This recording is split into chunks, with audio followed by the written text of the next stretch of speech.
بسم اللہ الرحمن الرحیم۔ فضائل ذکر میں سے ہے عن ابی ہریرہ رضی اللہ تعالی عنہ قال قال رسول اللہ صلی اللہ علیہ وسلم فیما یذکر عن ربہ تبارک و تعالی اذکرنی بعد العصر و بعد الفجر ساعتا اکفک فیما بینہما۔ حضرت ابو ہریرہ رضی اللہ تعالیٰ عنہ فرماتے ہیں کہ رسول اللہ صلی اللہ علیہ وسلم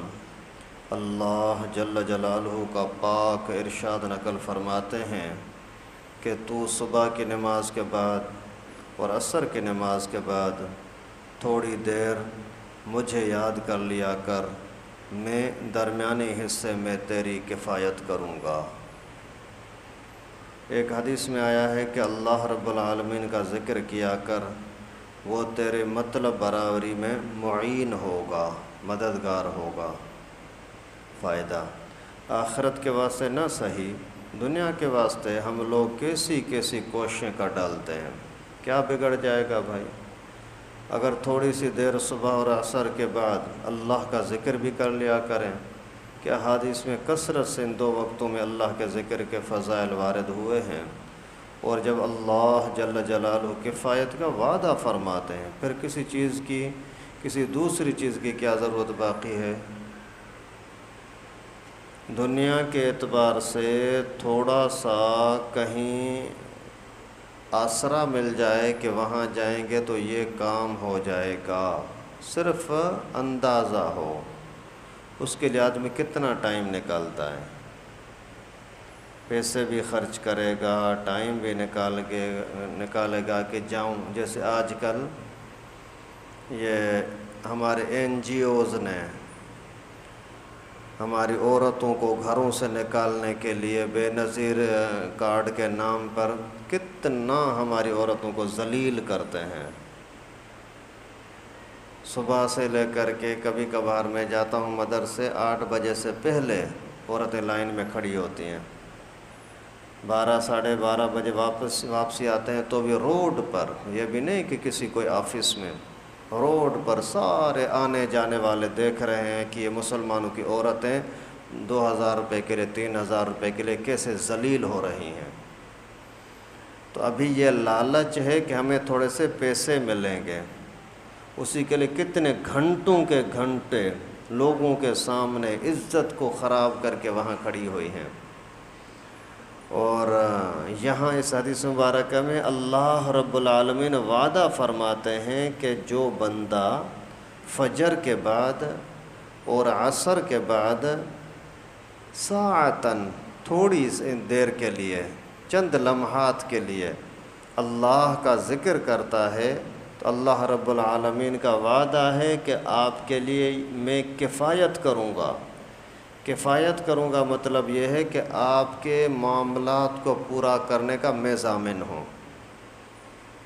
تو بھائی کون سی تکلیف ہے اگر صبح کے 5 منٹ صرف ذکر کے لیے نکال دیں، عصر کے ٹائم پر صرف 5 منٹ اگر ذکر کے لیے نکال دیں۔ آگے فرمایا کہ ایک حدیث میں آیا ہے کہ رسول اللہ صلی اللہ علیہ وسلم ارشاد فرماتے ہیں کہ میں ایسی جماعت کے ساتھ بیٹھوں جو صبح کی نماز کے بعد آفتاب نکلنے تک اللہ کے ذکر میں مشغول ہو۔ مجھے زیادہ پسند ہے اس سے کہ 4 عرب غلاموں کو آزاد کروں۔ 4 غلام، ایک غلام کم از کم 5-6 لاکھ روپے کا آج کل کے اعتبار سے، 4 غلام 20-25 لاکھ روپیہ اگر میں صدقہ کروں، خیرات کروں، غلاموں کو خرید کر کے آزاد کروں، اس سے زیادہ اللہ کے نبی صلی اللہ علیہ وسلم فرماتے ہیں مجھے اس میں خوشی ہے کہ فجر کے نماز کے بعد سورج طلوع ہونے تک میں ذکر میں بیٹھا رہوں۔ اللہ کے فضل و کرم سے یہ تبلیغ کی محنت کی برکت سے کچھ لوگ ایسے ہیں فجر کے بعد مسجد سے نکلتے ہی نہیں، بھائی ہم اشراق پڑھ کر کے بعد میں جائیں گے، تو یہ فضیلت ایسے لوگوں کو یقیناً مل جاتی ہے۔ اسی طرح سے ایسی جماعت کے ساتھ بیٹھوں جو عصر کے نماز کے بعد سے غروب تک اللہ کے ذکر میں مشغول رہے، یہ زیادہ پسند ہے کہ 4 غلام آزاد کرنے سے۔ عصر سے مغرب کے بیچ کے اندر ویسے بھی باہر ادھر ادھر جاتے ہیں نا گپ شپ لگانے کے لیے، چائے پینے کے لیے، دوستوں کے ساتھ ملنے کے لیے، اگر وہی کام دنیا کے دوستوں کو چھوڑ کر کے اللہ کے ساتھ دوستی کرتے ہوئے ذکر میں لگ جائیں، اتنا بڑا انعام مل جائے گا۔ ایک حدیث میں ہے کہ جو شخص صبح کی نماز جماعت کے ساتھ پڑھے، پھر سورج نکلنے تک اللہ کے ذکر میں مشغول رہے، پھر 2 رکعت نفل پڑھے، اس کو ایسا ثواب ملے گا جیسا کہ حج اور عمرے پر ملتا ہے۔ صبح کی نماز سے لے کر کے ہمارے ہاں اکثر جو ہماری مسجد کا معمول ہے وہ یہ کہ ترتیب اکثر یہ بناتے ہیں کہ سلام پھیرنے کے بعد کم از کم 10 منٹ کا ٹائم باقی رہے، تاکہ اتفاق کبھی نماز نہیں ہوئی، ٹوٹ گئی تو دوبارہ نماز پڑھی جا سکے۔ ہوا تو نہیں ہے کبھی، شاید میری زندگی میں تو ایسا ہوا نہیں ہے یہاں جب سے آیا ہوں، تو خیر یعنی 10 منٹ، یا پھر جب شروع میں ٹائم تبدیل ہوتا ہے تو 20 منٹ کا وقفہ ہو سکتا ہے، اس سے زیادہ نہیں۔ ابھی اگر 20 منٹ صبح کے ٹائم کے اللہ کے گھر میں دے دیں اور اس کے بدلے میں اتنا بڑا انعام ملے تو کتنا اللہ کا کرم ہے، لیکن لوگوں کی بے وفائی کتنی ہے۔ سلام پھیرنے کے بعد صرف 33 مرتبہ سبحان اللہ کہنا، 33 مرتبہ الحمدللہ کہنا، 34 مرتبہ اللہ اکبر کہنا، جس کے 1 منٹ بھی پورا نہیں لگتا، لیکن اس کے لیے بھی ان کو ٹائم نہیں ہوتا، بھاگتے ہیں، بھائی پیسہ چاہیے، پیسہ کمانا ہے، مجھے ڈیوٹی پہ پہنچنا ہے، مجھے دوست کے لیے جانا ہے، بچے کو جگانا ہے، یہ کرنا ہے۔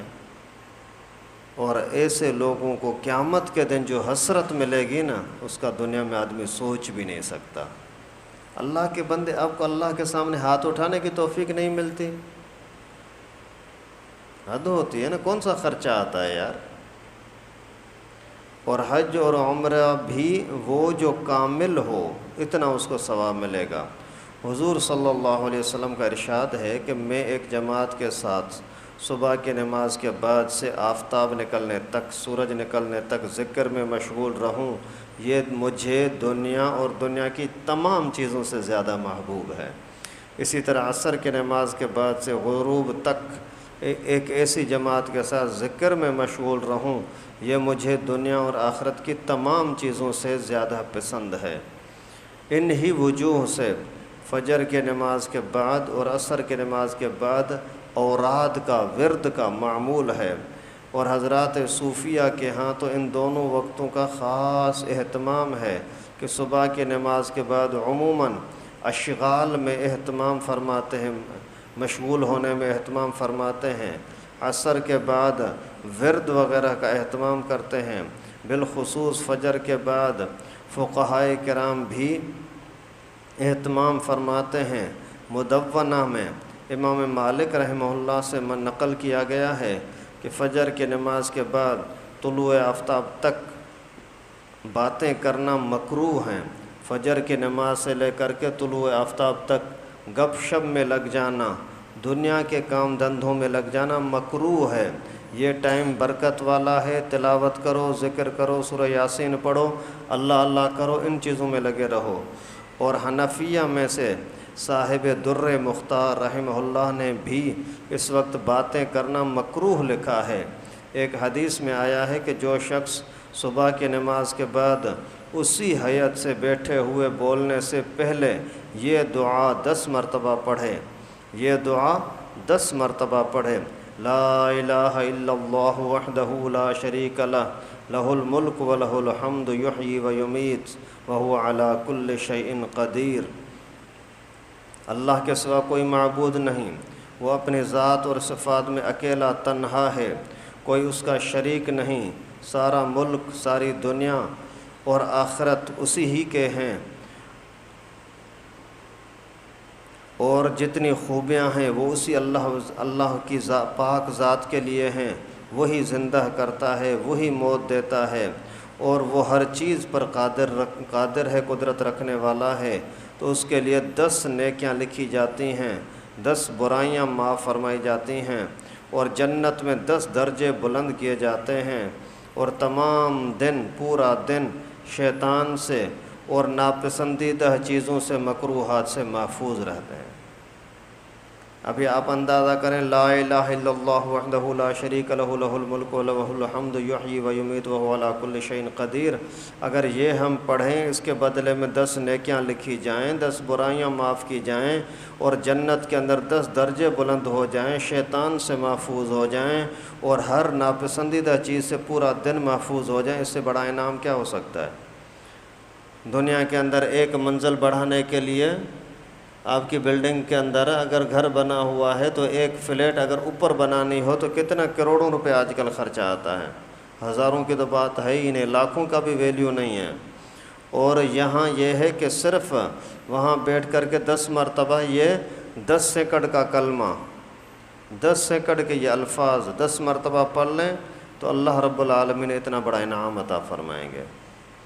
اللہ تعالیٰ سے دعا ہے کہ اللہ رب العالمین ہم سب کو ذکر کرنے کی توفیق نصیب فرمائے۔ بڑے افسوس کی بات ہے کہ آسان چیز، مفت کی چیز، نہ کوئی ٹائم دینا پڑتا ہے، نہ ہی کوئی پھر اس کے لیے وقت نکالنا پڑتا ہے، کوئی پیسہ خرچ کرنا پڑتا ہے، کہیں خاص جگہ پر جانا پڑتا ہے، نہیں،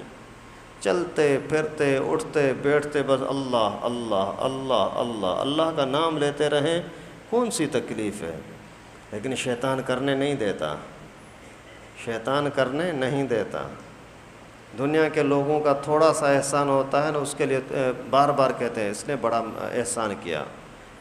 20 سال پہلے میں گیا تھا نا، مجھے اس نے کھانا کھلایا تھا، بڑا زبردست کھانا کھلایا تھا۔ ارے اللہ کے بندے، ابھی روزانہ صبح شام اللہ کھلا رہا ہے، اس کا نام نہیں لے رہا، اس کی تعریف نہیں کر رہا۔ اللہ تعالیٰ مسلمانوں کو سمجھنے کی توفیق نصیب فرمائے۔ وآخر دعوانا الحمد للہ رب العالمین۔